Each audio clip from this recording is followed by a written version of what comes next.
Мене се тренерот на Евроникел Атанас Манев и кошакарот Тодор Златев и тренерот на Чаир 2030 Ерхан Рамадан и кошакарот Недим. Во предстојниот период сме фокусирани само на надпреварот против Чаир, односно првата увертирна утакмица, четвртфиналето против Чаир.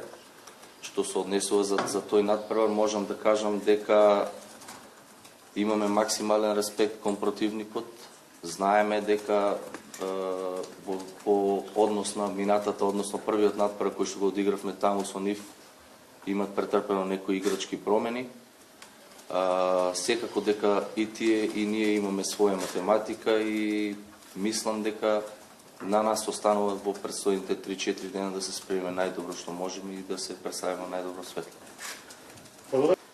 Чаир е прв пат, значи, дел од овој завршен турнир на купот, така да би сакал да спомнам дека ние и лани заслуживме да бидеме дел од завршниот турнир, но заради тоа што ни беше одземан бод со екипата на работнички, па не бевме во можност да бидеме дел од купот. Оваа година сметам дека сосема заслужено сме дел од ова такмичење.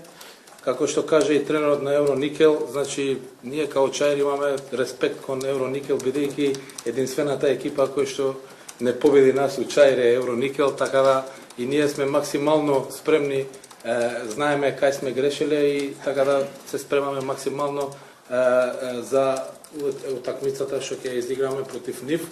Имаме сменет ростер, сме у добра низа, значи 3 последни победи, така да сметам дека сме у добра форма и на крај нека победи подобри.